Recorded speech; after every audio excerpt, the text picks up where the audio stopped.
मिसाल के तौर पे आप उसको एक इनपुट स्ट्रिंग बनाते हैं जिसमें पूछते हैं व्हाट इज योर नेम, और फिर आप चाहते हैं कि आप मिसाल के तौर पे यूजर एंटर करता है पूरा नाम। ठीक है, नॉर्मली क्या हो रहा था कि हम टेक्स्ट लिख रहे थे, यहाँ पर यूजर क्या करता है, यूजर लिखता है मोहम्मद बिलाल फॉर एग्जांपल, तो मोहम्मद बिलाल आउटपुट कर देता है। अगर मैं चाहता हूं कि सिर्फ बिलाल आए तो फिर मुझे क्या करना पड़ेगा, कैसे,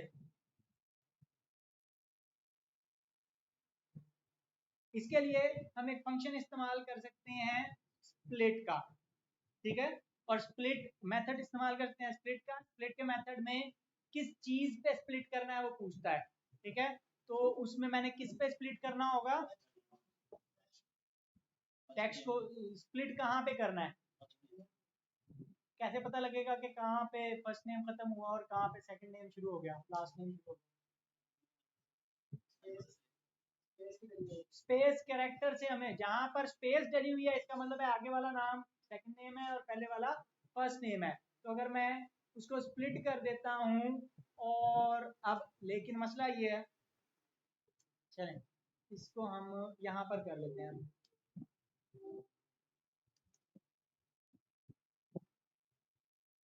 ठीक है, और आगे हमें चाहिए, अब बेसिकली जब हम उसे स्प्लिट करते हैं तो क्या होता है कि अब स्प्लिट होने पे अगर हम उसे स्पेस से दरमियान में से कुलाड़ा रख के काट दें तो कितने टुकड़े बनेंगे, दो टुकड़े बनेंगे।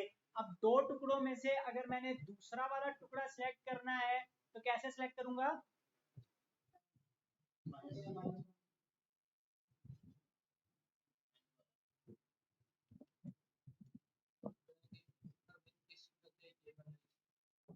कितने टोटल टुकड़े हुए, दूसरे का जो दो टुकड़े हुए, पहले वाले का इंडेक्स नंबर क्या होगा, जीरो होगा। मिसाल के तौर पर अगर मैं यहाँ पर इंडेक्स नंबर 0 लगाता हूँ तो आउटपुट में क्या आएगा, करके देख लेते हैं। मैंने पूरा नाम लिखा, स्पेस बीच में डाली हुई है, स्पेस पे उसने स्प्लिट किया, 0 का मतलब है उसने कौन सा टुकड़ा उठाया, पहला टुकड़ा उठाया। तो अगर मैंने दूसरा टुकड़ा उठाना है तो मुझे क्या करना पड़ेगा, 1 लगाना पड़ेगा यहाँ पर। ठीक है,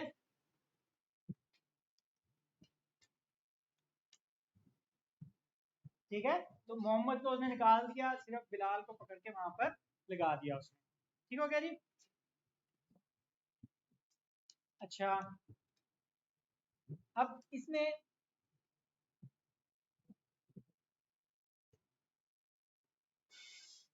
मिसाल के तौर पे हम देखना चाहते हैं कि डाटा के अंदर कोई स्पेसिफिक स्ट्रिंग मौजूद है या नहीं है, मतलब जो टेक्स्ट यूजर ने लिखा है उसमें कोई खास चीज मौजूद है या नहीं। जैसे हमने फाइंड के जरिए से क्या किया, हमने डिटेक्ट किया कि उसमें ओ लिखा हुआ है या नहीं लिखा हुआ है, या कोई और वर्ड लिखा हुआ है या नहीं लिखा हुआ।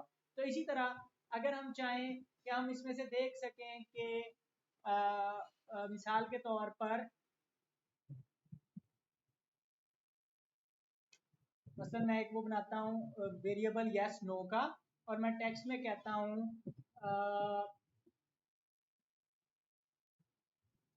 मोहम्मद इन टेक्स्ट। तो आपके ख्याल में यस नो अगर मैं यहाँ पे लिखूंगा तो क्या आएगा,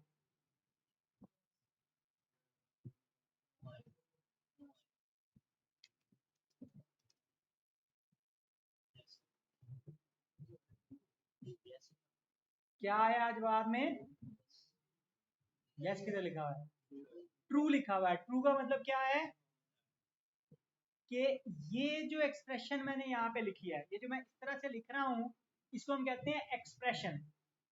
ठीक है, और इसमें क्या है कि ये स्ट्रिंग मौजूद है इस वेरिएबल में या नहीं, और पाइथन उसको कैसे इंटरप्रेट कर रहा है, वो चेक कर रहा है कि ये इसमें मौजूद है। अगर है तो वो उसे ट्रू कर देता है, अगर मौजूद नहीं है तो क्या करेगा, फॉल्स करेगा। मसलन मैं करता हूं नाम असद मजीद, अब उसने क्या किया, फॉल्स, के उसके अंदर मोहम्मद मौजूद नहीं है स्ट्रिंग के अंदर। ठीक है, चलें, अब ये हो गया स्ट्रिंग्स की सारी कहानी तकरीबन। ठीक है, बाकी मेथड उसके अंदर और हैं, आप उसकी डॉक्यूमेंटेशन के जरिए से या चैट जीपीटी की मदद से उसके डिफरेंट फंक्शंस को एक्सप्लोर कर सकते हैं। जो यहाँ पर असल सीखने वाली चीज़ है, ये जो ब्रैकेट वाला जो हिसाब है कि जी इतना नंबर टेक्स्ट यहाँ से लेकर यहाँ तक उठाना है, ये अमूमन अगर आगे कभी आप जॉब इंटरव्यू वगैरह में पाइथन से रिलेटेड काम कर रहे होंगे, ये ट्रिक क्वेश्चंस होते हैं, तो इसलिए ये अमूमन पूछे जाते हैं। आपको पता होना चाहिए इंटरव्यूज में, टेस्टों में, मुख्तलिफ जगह पर इस तरह के सवाल आ जाते हैं।